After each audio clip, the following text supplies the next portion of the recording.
This message comes from Data IQ. AI is everywhere, but companies struggle to prove results. For that, they need people, orchestration, and governance working as one. Data IQ is the platform for AI success, built to bring it all together. Visit dataiku.com/NPR.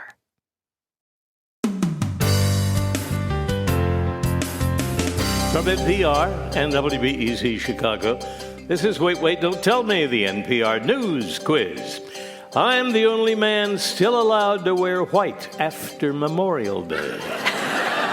Bill Curtis.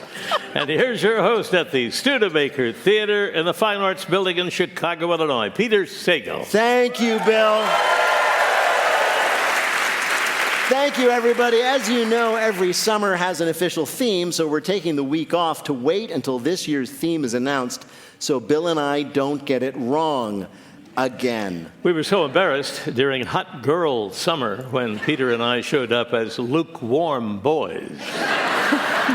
So while we wait for the official announcement, we're here to offer you some delightful things we did over the last year or so. Let's start with an extended version of our interview with actor and comedian Tiffany Haddish from November of 2025. Peter asked her what jobs she took to support herself during her early years. And one answer was a little surprising. An energy producer at bar and bat mitzvahs? Yeah, I did bar bat mitzvahs, executive parties, Christmas parties, Hanukkah parties, funerals, you name it. My job produced amazing energy. So wait a minute. So you were kind of a hype woman? You were like got the crowd hyped up? I wouldn't call that a hype woman. What I call it is an energy producer. Okay. I produce amazing. I got you. Yeah, so Peter. I'm just flashing back. You call it a hype woman? That sounds like Flavor Flav to me. No, that's not it. Okay. Amazing energy. All right, let me try This is make grandma, grandpa get up out the chair. The energy so good they got to start dancing. Again. All right, so like I do actually. So I'm thinking back many, many years to my own bar mitzvah. This was a very long time ago, and I did not have an energy producer of any kind. And it was a boring party, wasn't it? It was pretty dull. I'll be honest. It was pretty dull. So Peter. it's too late now. But it's never too late. All we right. can throw you a 67th birthday party. We can do that, and thank you for that estimate of my age. It crippled me. But first of all, so if you had been at my bar mitzvah many years ago, how could you briefly demonstrate how you would have energized the party so it was not the drab synagogue assembly room experience that it was? First, I would go to you and I would go, young Peter. Yes. Please take my beautiful brown hand and follow me, darling. And I would lead you out to the dance floor, and I would stand you right next to me, and I would say, follow my lead, do whatever I do, okay? And smile the whole time. No matter how it feels, just smile the whole time. And I would start with a side-to-side step clap, right? And you side-to-side step clap with me. Peter, do it. That's right, Peter. That's what I'm talking about. Here we go. Oh, pump it up. Hey, pump it up. Hey. And then the next thing you know, the whole room is pumping it up. Retroactively, I am very excited and extraordinarily embarrassed. I am like, because that's the Jewish way. It is. Well, yes. Yes. Peter, I'm gonna be real with you. I've seen Tiffany. She could make a dreidel spin without spinning it. She's got that energy. And then it just dreidels on out. And you did this for how many years? For 11 years. 11 years. Oh, wow. That was just it was one really long bar mitzvah? No, I did 500. 500. Whoa. Oh, my God. Oh, I got flued out. You got flown out. Hold on, no, people. It's flued out now. Flued out. You flued out. I flued out. Were you flued out on a private jute? What? No, it was definitely public transportation. Okay, yeah. How come for Wait, Don't Tell Me we didn't flute her in? I should have. He can't afford it. He can't afford it. Blame Trump for that. All right, I gotta.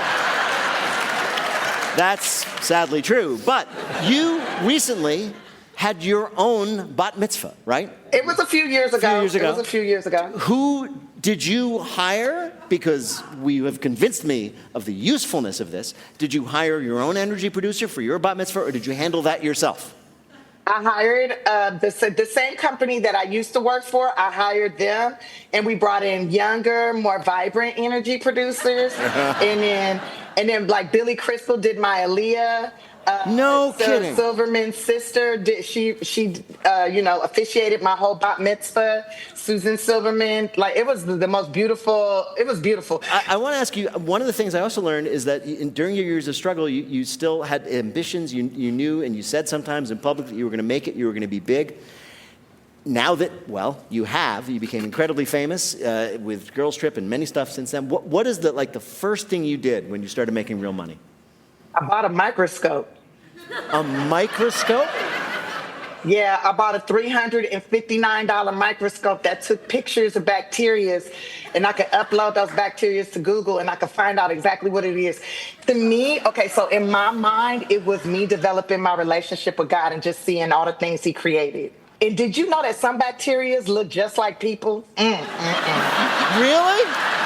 I thought they were like some of them were like rod shaped and some of them were squiggly, but you're saying that you look through that. Yeah, and some of them is ugly as just ugly. And I'm like, oh God, I see what you was doing. This guy's a bacteria like this, right? Like this candida. And I know that. And I'm just curious about all the stuff God does. Like that's why I like swimming with sharks and stuff, because you see all the plant life and animal life down there, and you just like, look how creative He is. He's so creative. That could be your last thought just before one of those sharks eats you. I know, right? But see, here go the thing. Sharks don't really like people like that. That's why they bite them and spit them out, because we too acidic. So as long as I keep drinking soda, girl, I'm good. Tiffany Haddish, it is a joy to talk to you, but we have invited you here to play a game, and this time we are calling it Girls Trip. Meet Girl Strip. You starred in Girls Trip, so we're going to ask you about comic strips about girls. Girl strips. Get it? Yeah. Answer. Okay. Oh, I thought it was going to be something else. I'm like, I know. If it was boy strip, I know. about the boy strip club. I bet you do. But no, I wanted to clarify that's what we're doing. We're a weekend show for families. So here you go. Okay, family show. Let's Here we go. So answer 2 to 3 questions right. You'll win our prize for one of our listeners. Bill, who is Tiffany Haddish playing for? Liz Patterson of Atlanta, Georgia. All right. Here's your first question. The most famous girl strip is, of course, Kathy, that long-running strip about a single woman with issues.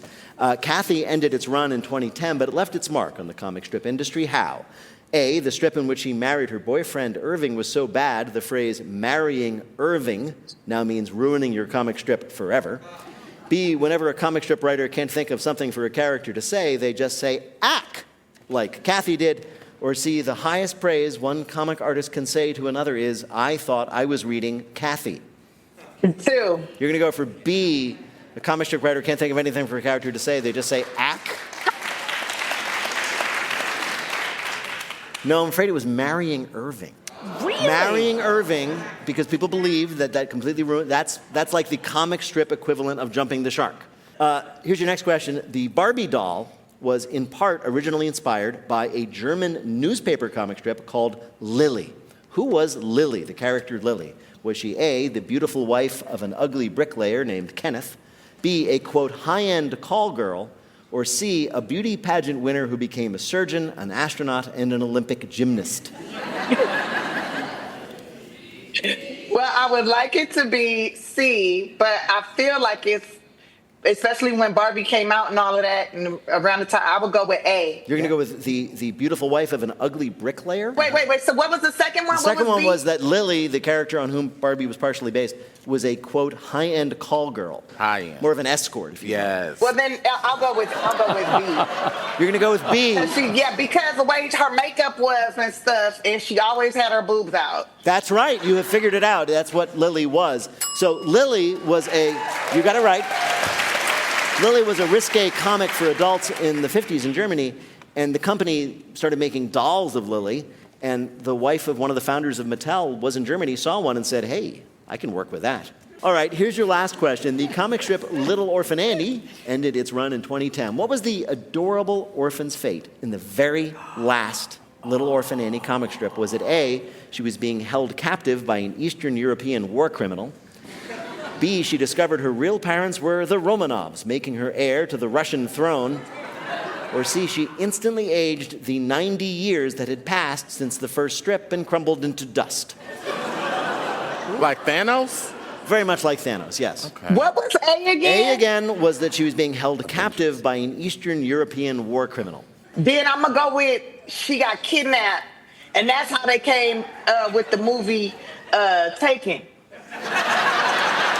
That's exactly right. Wow. In fact, I believe in the final frame of the final strip, Daddy Warbucks is saying into a phone, I have certain skills. No, in the end, in the very last strip, Annie, who, by the way, during her life in the comics was constantly being kidnapped, Annie is being held in Guatemala by a man known as the Butcher of the Balkans. And as far as we know, she is still there. I'm upset. I'm writing a letter. All right. Bill, how did Tiffany Haddish do in our quiz? Are you kidding? She rewrote the quiz. She's a winner in everything. You have brought the energy in this little right. Peter, I told you. You told me, and you did not exaggerate. There she is. She's still going. She's still going. Brian was your advance man, Yes, Tiffany. it's true. Tiffany Haddish is an Emmy and Grammy winner. You can see her in her new show, Tiffany Haddish Goes Off. It is streaming on Peacock now. If it is a quarter as fun as talking to her in real life, it will be amazing. Tiffany Haddish, thank you so much for being with us. You're the best. Appreciate y'all. Thank you. Bye-bye. When we come back, we revisit our trip to Hawaii with a master of the ukulele and talk to a woman who set a record by swimming there. That's when we return with more Wait, Wait, Don't Tell Me from NPR. This message comes from Sattva. Voted Best Luxury Mattress by Sleep Foundation, Sattva's handcrafted mattresses are designed for restorative sleep at prices below traditional retail. Save up to $625 at sattva.com/NPR. This message comes from Prolon. Want to look and feel your best this spring? Prolon's 5-day fasting mimicking diet is a clinically developed nutrition program with the goal of promoting fat loss while protecting lean body mass. Developed at USC's Longevity Institute, it aims to assist the body in entering a fasting-like state that helps reset metabolism, target visceral fat, and support healthy metabolic markers. Get 15% off plus a bonus gift when you subscribe at prolonlife.com/NPR. This message comes from Schwab. With the new Schwab Teen Investor Account, teens can gain hands-on investing experience and build positive money habits. It's an account co-owned by you and your teen, so you can monitor and engage with the account while your teen learns how to invest and manage money. Learn more at schwab.com. This message comes from Mint Mobile. If you're tired of spending hundreds on big wireless bills, bogus fees, and free perks, Mint Mobile is for you. Shop plans at mintmobile.com/switch. Taxes and fees extra. See Mint Mobile for details. From NPR and WBEZ Chicago, this is Wait, Wait, Don't Tell Me, the NPR News Quiz. I'm Bill Curtis, and here is your host. At the Studebaker Theater in the Fine Arts Building in Chicago, Peter Sago. Thank you, Bill. Thanks, everyone. Thank you so much. So we are spending the week preparing for summer, getting a base layer for our tans, and working on finally achieving that beach body. Did you know they make suit jackets with matching Speedos? So while we desperately hit the gym, here's some more delightful interviews from the past year to entertain you. In October of last year, we all went to Hawaii, where we talked to one of the great living masters of that island's traditional instrument, the ukulele. Peter's first question to Taimane, how the hell do you pronounce ukulele? Ukulele. Ukulele. Ukulele. Ukulele. You got it. How about if you give it the appropriate, respectful name, and I just continue to screw it up. Because that's... we could do that for probably like 10 to 15 minutes. We can do that. We can do that. That's really great. So, you, and I mentioned this, started playing the ukulele at a very young age, right? Yes, I started when I was 5. And it was just the instrument that I grew up learning how to express myself. Right. And I so happen to love classical music, metal music, but it's all played on this instrument. Well, I want to get to that because that's one of the things you're known for. But you were busking. You were out on the streets at 5. You went out with your father. I started actually when I was 7, a little bit more mature. Yeah.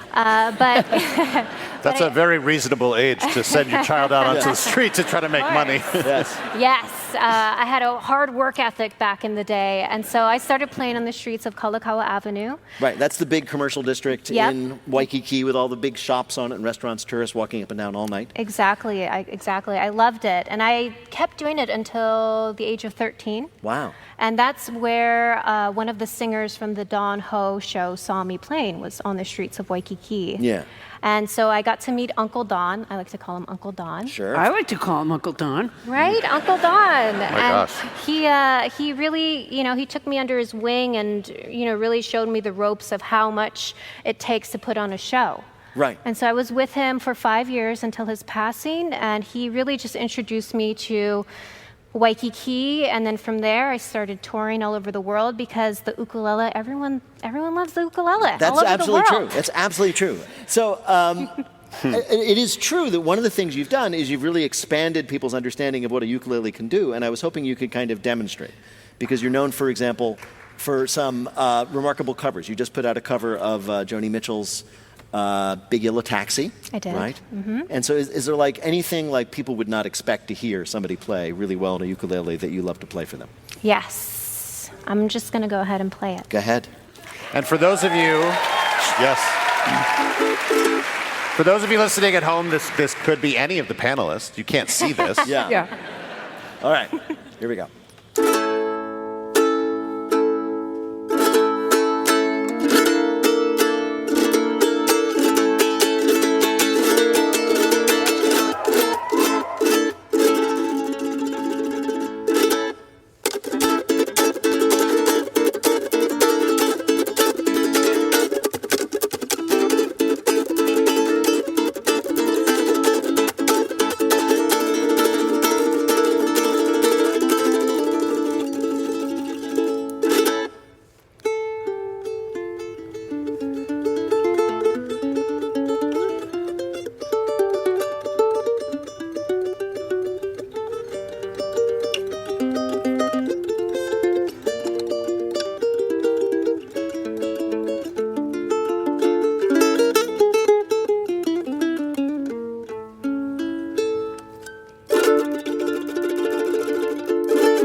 Christina. Yeah.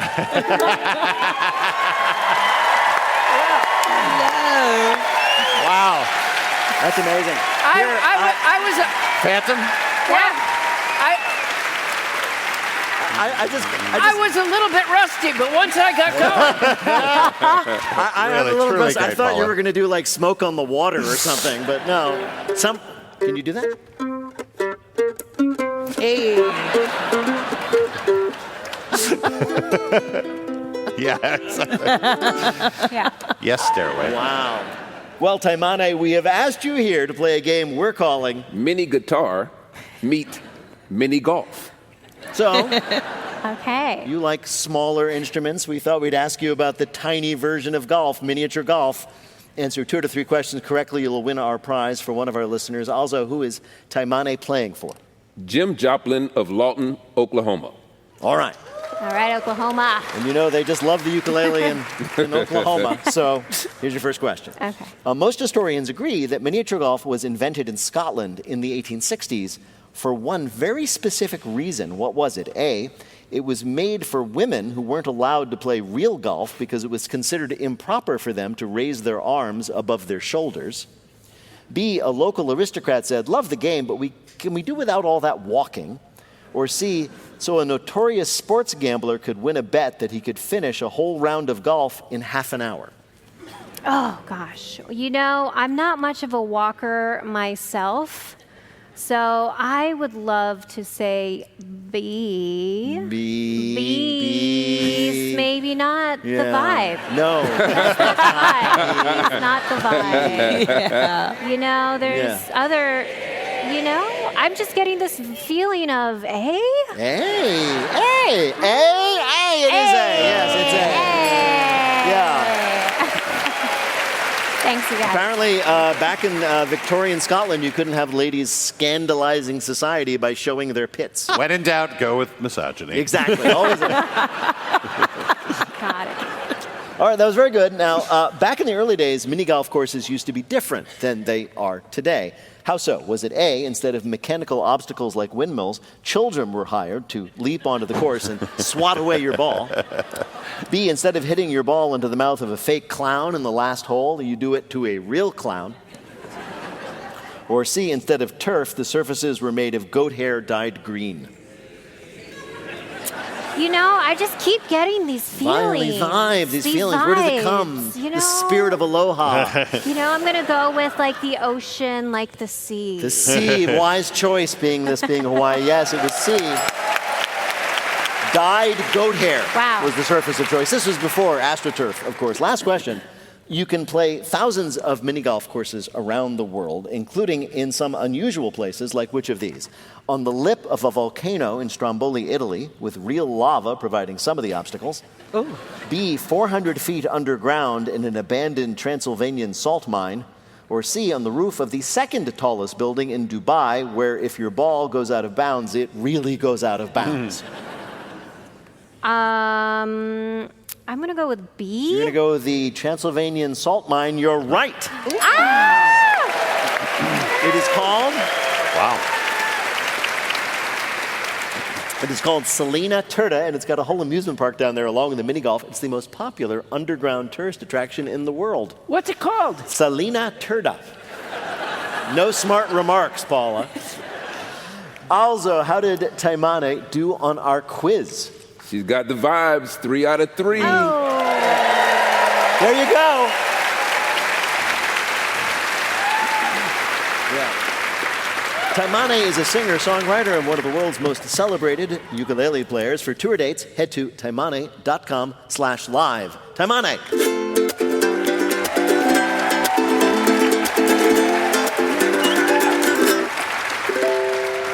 Taimane, everybody, give it up.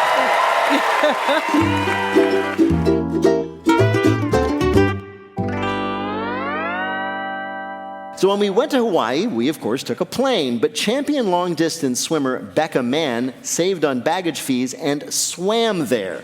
In addition to swimming across the Maui Channel and back, Becca is a 2-time national champion in the 10-kilometer swim. And when she joined us last year, guest host Dagid Forsad asked her what spending that much time in the water does to a person. So, you know, one of the things that I thought about, like when thinking about these adventures that you go on, is that you're in the water for a really, really, really long time. So what are some of the weird kind of physical side effects of this kind of swimming? So when you're in salt water, you will start swelling. So like about 9 hours in, my nostrils were swollen together. And then when I got out of the water, my uvula was hanging onto the back of my tongue, and I couldn't swallow for the rest of the day. It was disgusting. Oh, God. This is where I pretend to really know what a uvula is. It's the thing that hangs in the back of your throat. Oh, got you. Either way, I sense that this is bad. This again kind of conjures the question of, like, why do you do this to yourself? But what is your, like... What's your big goal now? I mean, you've already done so much. Is there another, like a record you want to set? Yeah, so I actually after that swim, I took 5 years off of swimming. That was like the last thing that I wanted to do with my career because I just narrowly missed my 3rd Olympic team and I didn't want to end on a failure. So I love swimming and I figured why not just see how long I can love swimming for in one period. And then after that, took 5 years off, and I was just really missing swimming. So I got back into it a year ago, and then made the national team again after 5 months of training. So I'm hoping. Thank you. Daddy behavior. Yeah, so now I'm just kind of taking it 6 months by 6 months and seeing what happens from there. And as long as I keep enjoying getting into the pool every day to train, I'm going to keep sticking with it. When you're in the open water, are there people that are like watching you or tracking you in some ways? You're not completely by yourself, right? Yeah, so there was a kayak that was probably like 5 to 10 feet away from me the whole time, and then a boat that would stay like 200 meters ahead. And then every like 20 minutes, I'd swim up to the boat, and my mom was actually on the boat, and she was violently seasick the whole time. Oh my God. She was not happy. She's like, never doing this again. And she'd throw me a feed. We call them feeds. They're basically just like liquid fuel. So like a Gatorade with like some sort of energy gel melted into it. So, yeah, I wasn't fully alone, even though, like, I couldn't touch the boat. Nobody was allowed to touch me because then you're disqualified if that happens. But there were people nearby in case I needed help or anything. Okay, so there were people nearby. My question is, what's the most incredible thing you've seen in the open ocean? Because I won't be going. I need to live vicariously through you. I think I've seen 3 sharks, and I really love sharks. All of them it was 2 black tip reef sharks and then 1 white tip reef shark. And I think that they're just such beautiful creatures. All of them were like very peaceful, and yeah, I love all the animals. They're probably surprised to see you. Yeah. Girl, what are you doing in my house? Oh yeah, they have a real reputation for being peaceful. So that's those ones in particular. I met some nice ones. Well, so speaking of like fish, have you ever like had a relationship with a fish in this style of my octopus teacher? I can't say that I have. I mean, are you open to that? You know what? I'm open to everything. We'll see. We'll see where life takes me. Do you ever like swim in a hotel pool and just like casually do laps, but also smoke everybody and show off? Definitely. I think both. Depending on what kind of mood I'm in. Oh, Becca Mann. Well, we've actually asked you here to play a game we're calling... Thanks for joining us.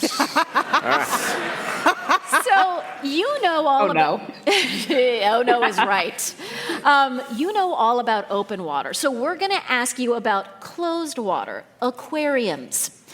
Answer 2 out of 3 questions correctly, and you'll win our prize for one of our listeners, the voice of any of us on their voicemail. Bill, who is Becca playing for? Ryan Campbell of Houston, Texas. All right. I won't let you down, Ryan. I hope. Here's your first question. The San Antonio Aquarium has a touch tank, which can provide guests with unique experiences like which of these? Is it A, an archerfish spitting water directly into your boyfriend's eye? Is it B, an octopus grabbing your 6-year-old by the arm and trying to climb out of the tank to get the rest of her? Or is it C, the can you handle a lionfish sting challenge? I'm going to say C, just because I don't know if the aquarium would be able to get away with the first 2.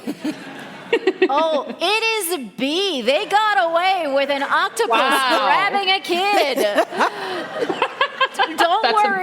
Don't worry, the kid is fine, and it only took 3 adults armed with ice packs to make the octopus let go. All right, here's your next question. The San Antonio Aquarium had another situation in 2018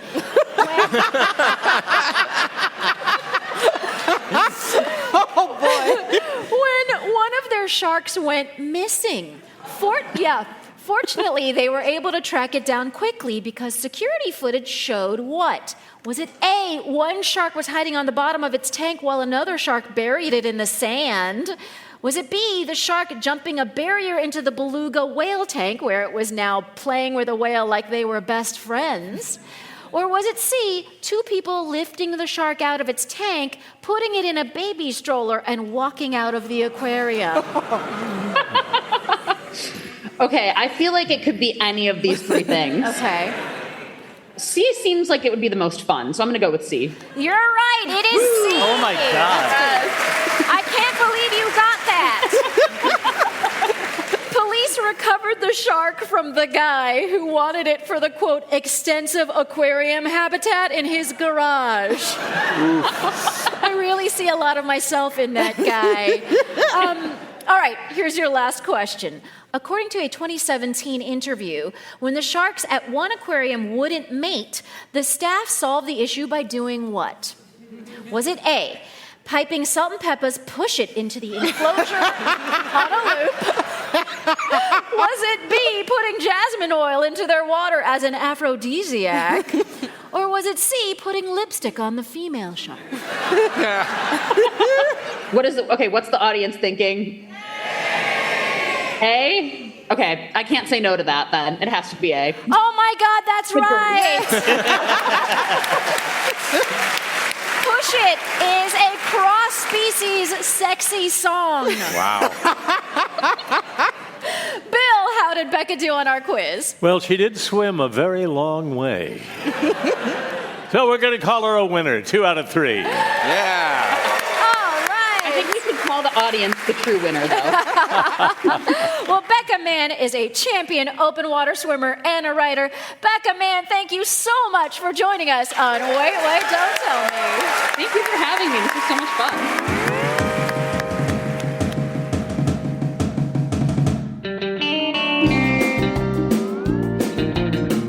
When we come back, our panel continues to do anything other than study for our quiz. And singer-songwriter Lucy Dacus tells us how she started her career in music as a favor to a friend.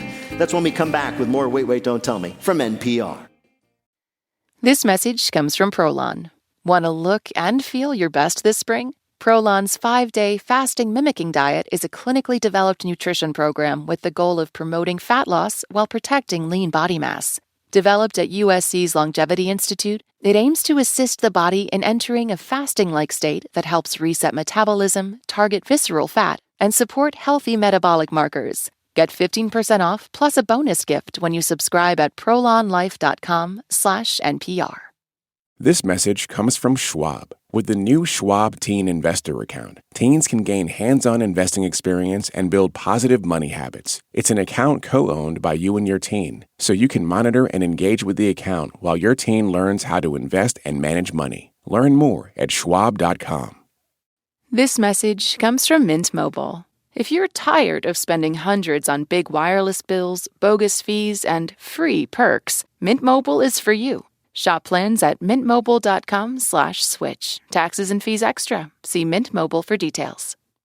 This message comes from NPR sponsor Carvana. Carvana believes selling your car should be refreshingly simple. Enter your license plate or VIN, get a real offer down to the penny, and schedule a pickup on your time. No surprises. Sell your car today at Carvana.com. Pickup fees may apply. From NPR and WBEZ Chicago, this is Wait, Don't Tell Me, the NPR News Quiz. I'm Bill Curtis, and here is your host at the Studebaker Theater in the Fine Arts Building in Chicago, Peter Sagal. Thank you, Bill. Thank you, everybody. Hey, if you want to come see us in person, we're here most weeks at the Studebaker Theater in downtown Chicago. You can catch us on the road as well. We'll be in Milwaukee, Wisconsin on July 9th and in Sonoma, California on July 30th. For tickets and information to all our live events, go to nprpresents.org. Right now, Bill and I are busy getting the playlist just right for NPR's annual beach limbo party. Everybody is surprised by how low I can go. But I'm going to be honest with you, I hope our panelists are spending their week off studying the news, because apparently some of them haven't figured out that when they appear in our show, I might ask them about it. Here's some of our panelists covering up for their ignorance by being funny. Eugene, don't be alarmed, but this week we were assured that your airplane is not actually outdated and old just because it still has what? No engine? No, that would be a problem. You should be alarmed. That it still has a no smoking sign? Close. Not only does it have no smoking signs, which it shouldn't have because nobody smokes in airplanes, but it also seems to have still what? Oh, the ashtrays? Ashtrays, oh, yes. Wow. People have been seeing ashtrays in the lavatories of planes and thinking, oh my God, how old is this plane, right? You think, oh no, was this plane built in the 60s? And then you think about how well us people who were built in the 60s are holding together right now, and you start to panic. But you can relax. The Washington Post reported this week that the FAA still requires that all airplane bathrooms still have ashtrays. That way they can guarantee that the dirtiest thing in there is not the toilet seat. Why do they have them? The idea is you're not allowed to smoke on airplanes. And they tell you, when they give the announcement, if you smoke there's smoke detectors in the bathrooms. If you smoke in there, it's a crime, don't do it. But what if somebody does anyway? And they want to make sure that if somebody does break the law and lights a cigarette in there, they want a safe, fireproof place for them to put the cigarette besides a trash can, say, full of paper. And you especially don't want them flushing them down the toilet because that blue stuff in there, that's leftover jet fuel. Wow. So then what happens to the cocaine that I have in there? Well... You can snort that right off the toilet seat.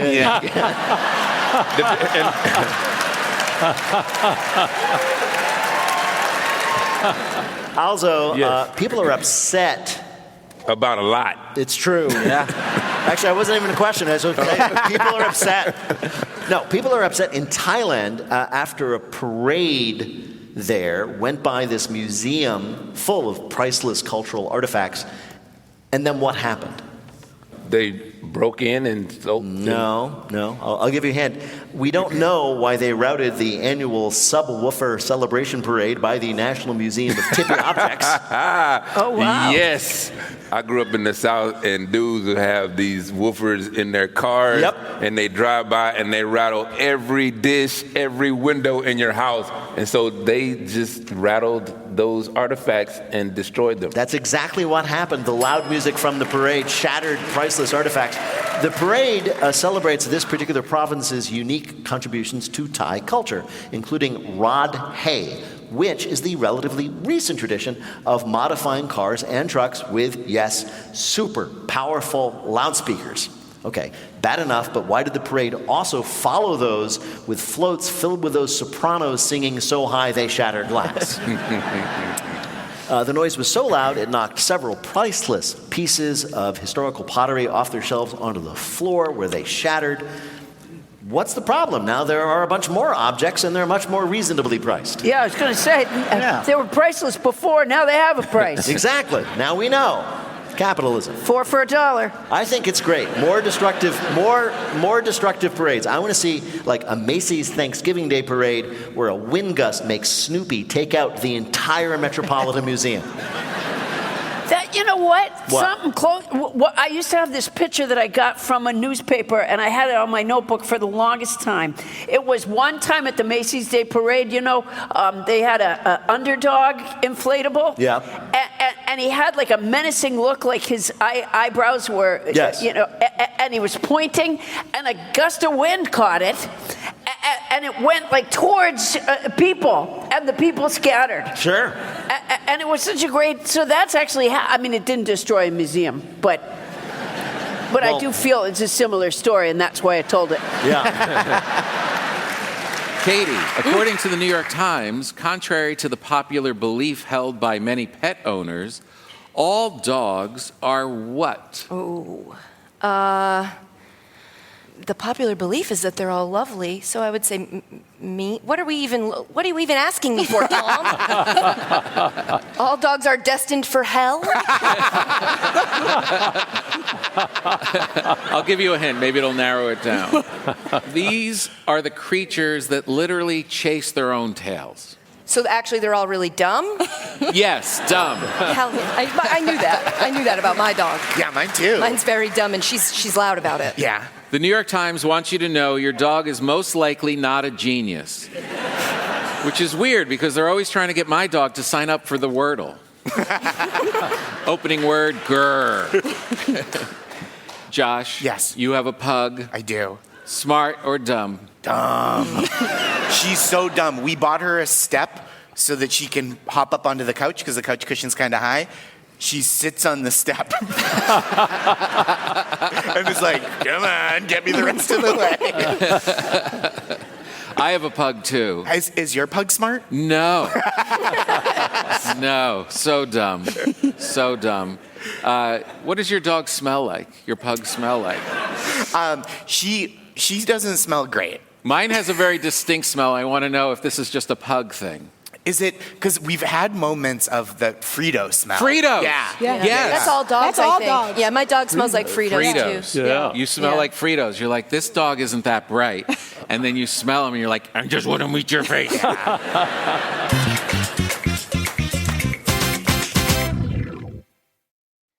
This message comes from Prolon. Want to look and feel your best this spring? Prolon's 5-day fasting mimicking diet is a clinically developed nutrition program with the goal of promoting fat loss while protecting lean body mass. Developed at USC's Longevity Institute, it aims to assist the body in entering a fasting-like state that helps reset metabolism, target visceral fat, and support healthy metabolic markers. Get 15% off plus a bonus gift when you subscribe at prolonlife.com/NPR. This message comes from Schwab. With the new Schwab Teen Investor Account, teens can gain hands-on investing experience and build positive money habits. It's an account co-owned by you and your teen, so you can monitor and engage with the account while your teen learns how to invest and manage money. Learn more at schwab.com. This message comes from Mint Mobile. If you're tired of spending hundreds on big wireless bills, bogus fees, and free perks, Mint Mobile is for you. Shop plans at mintmobile.com/switch. Taxes and fees extra. See Mint Mobile for details. Every episode of It's Been a Minute, NPR's What's Happening in Culture podcast starts by asking 3 questions. Who? How? Why now? If the culture's asking it, we're talking about it. At NPR, we stand for your right to be curious and indulge your cultural curiosity. Follow It's Been a Minute wherever you get your podcasts, and we'll break down the zeitgeisty topics that are filling your feed. Finally, Lucy Dacus is one of the most popular singer-songwriters working today, both on her own and with the supergroup Boy Genius. When she joined us in December, I asked her if it was true that she put out her first record as a favor to a friend. Yeah, he had a school project to do, and my friend was working at Reba McEntire's studio. Yeah. And he was like, no one's scheduled on this Saturday, should we sneak in? And so the whole record, we recorded it in one day, illegally. Well, I don't know if it's illegal, but without approval. Right. And I guess the first question is, did he get a good grade? I never asked him that. Really? He didn't fail and have to have you record another record, did he? Yeah, and that's what Historian is. Yeah, exactly. Yeah. Exactly. That was the second project. Yeah. That's an amazing story. You started playing guitar, I'm told, at 12 years old? I would say the correct answer is yes. The correct answer is yes. I like the fact that you're already getting to the quiz aspect. That's good. I'm not very, I'm still like not the best at guitar. I feel like guitar at that time was hardly listenable. Really? But you're actually quite an accomplished guitarist. You were on a list of one of the greatest of all time, I saw. Yeah. Yeah. Wow. Do you remember, I'm always curious about this, artists like yourself, like what your first songs were like when you first wrote a song. Do you remember what it was? I had a song called Stupid Cupid, which was like, why won't Cupid come to me? I was probably like 7 years old. What? Yeah, I know. You were already like pining for a partner at 7? Yes. Stupid I mean, Cupid. I also had a song that was about people who are upset when someone cheats on them, but it is probably their fault because why would they cheat on you if you weren't hard to be with? Wait. Again, I was probably like 8 years old. Oh my goodness. Wow, you were 8 years old. And What was happening at your elementary school? I'm glad I don't remember. Yeah. You also, in your early days before you recorded that school project and began to become very popular, you worked at I didn't even know that these still existed within a young person's lifetime, but a photo processing shop in Richmond, where you grew up? Mm-hmm. Wow. Richmond Camera. Richmond Thank Camera. you. Did that experience inspire any of your writing? Well, it was so mindless, and it was 8 hours a day, and so I would sit and do my like da-da-da, da-da-da, da-da-da, and then I had a pad of paper, and I would write songs, and I'd get home, and I'd get on the guitar, and I'd write like a song a day at that time, which is not like what I do anymore. Wow. Have you considered, I mean, you seem to be nostalgic for when you were that productive. Have you considered taking on like a mindless day job again just to reignite the creative spirit? Yeah, I think you're being funny, but I'm not. I definitely thought about that. Yeah, I'm ready. You're ready. Somebody hire this woman for drudge work so she can reach like the heights of productivity. photo counter at Walgreens. I think that's exactly how you dress. Why not? In 2019, you released a song on certain holidays throughout the year and then put out a record of them all called Holidays, and I love this record. How did you decide which holidays to do? The real truth is that I had recorded a bunch of things for no reason because it's fun to do. And I was like, when are these going to see the world? And so I realized that some of them had like a holiday aspect. Others, I kind of could make it up.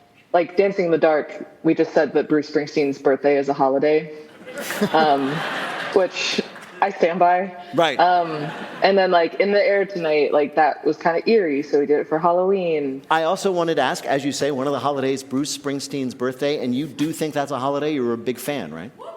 It was in my house growing up. I mean, it was written out. We had like a big calendar in the kitchen where we put like, basketball practice, church, Bruce Springsteen's birthday. Wow. Please tell me you called it. Please tell me you called it the Springsteenth. The Springsteenth? You're a genius. That's crazy. I have to call my dad. Yeah. I saw a picture of you with Springsteen. So you did meet him, right? Did you tell him? Did you tell him about the Springsteenth? No. Oh. What? I already knew. Like I'm not that like phased when I meet people, but he like is. Yeah. So important to my dad and to me. And I like showed up at a friend's birthday party and like saw him and I was like, I need to go. I'm about to make a fool of myself. And so I was crying at the bar to a friend. I was like, this is weird and I should go. And so then I turned around and he was right there. And he actually like knew me and knew my music already. So I was just like, I think you're the best. And he was very gracious and he seems to be like the guy that you want him to be, which is not always true. That's always true. Well, Lucy Dacus, it is a pleasure to talk to you, and we have invited you here to play a game we're calling Boy Genius Meet Boy Geniuses. So your band is called Boy Genius, so we're going to ask you 3 questions about geniuses who are also boys. Answer 2 out of 3. Well, you're rolling your eyes. I did warn you earlier it would be dumb. I mean, you can. I feel like genius is opposite of dumb. So okay, let's go. Right. Let's go. All right, I appreciate that. Was very charitable. Okay. So as I was saying, answer 2 to 3 questions correctly, and you'll win our prize for one of our listeners. Also, who is Lucy playing for? Kimberly Ramos of Chicago, Illinois. All right. Here's your first question. Math genius Suborno Bari started at NYU last fall at the age of 12. When a reporter asked him, do you sometimes wonder at the fact that you're only 12? What was his response? A, quote, why wonder at that when there's dark matter to wonder about? B, quote, not really, I've seen my birth certificate. Or C, quote, yes, mainly when my classmates go to a bar without me. I'm going to say the second option. I think it's 2. You are right. Or it B. was B. Yes, he said, yes, I've seen my birth certificate.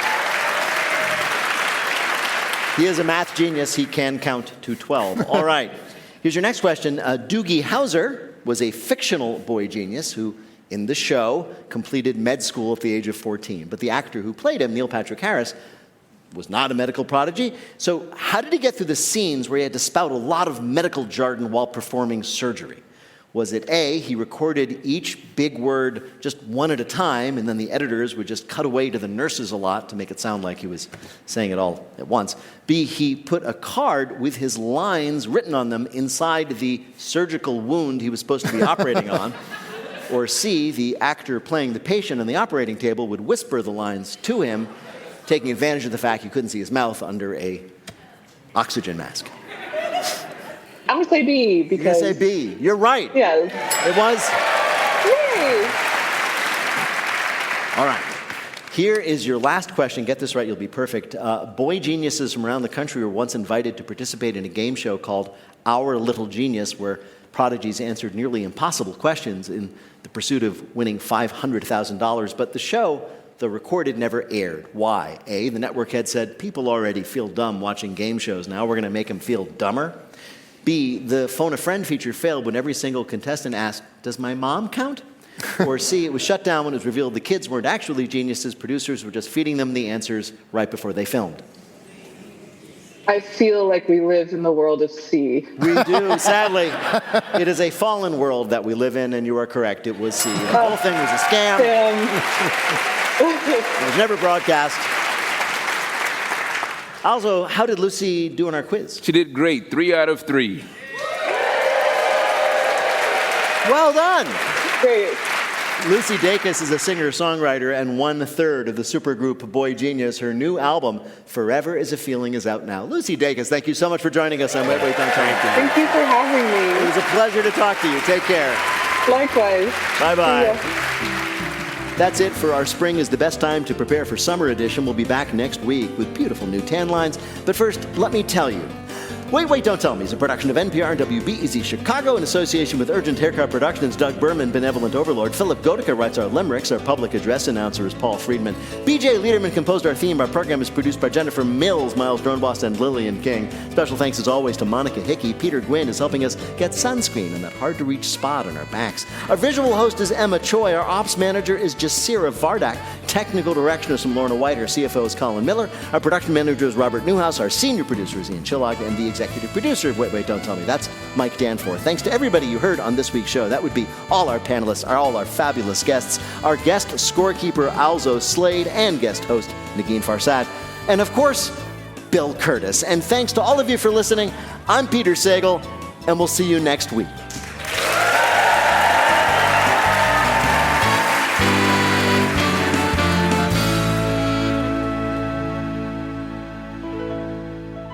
This is NPR.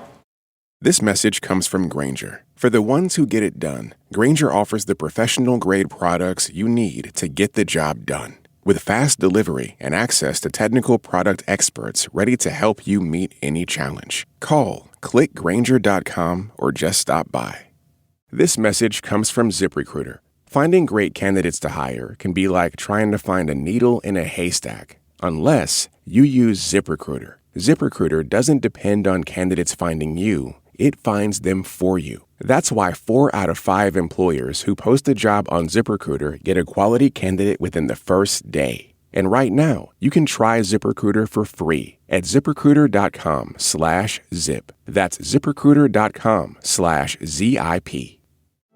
Brazil used to have one of the fastest growing economies in the world. People called it the country of the future. Their songs, O Brasil é o país do futuro, because it seems like we have it all, man. But then the music stopped. On the Planet Money podcast, a lot of countries these days aren't rich, they aren't poor, they're just kind of stuck in the middle. Why is that? Listen on the NPR app or wherever you get your podcasts.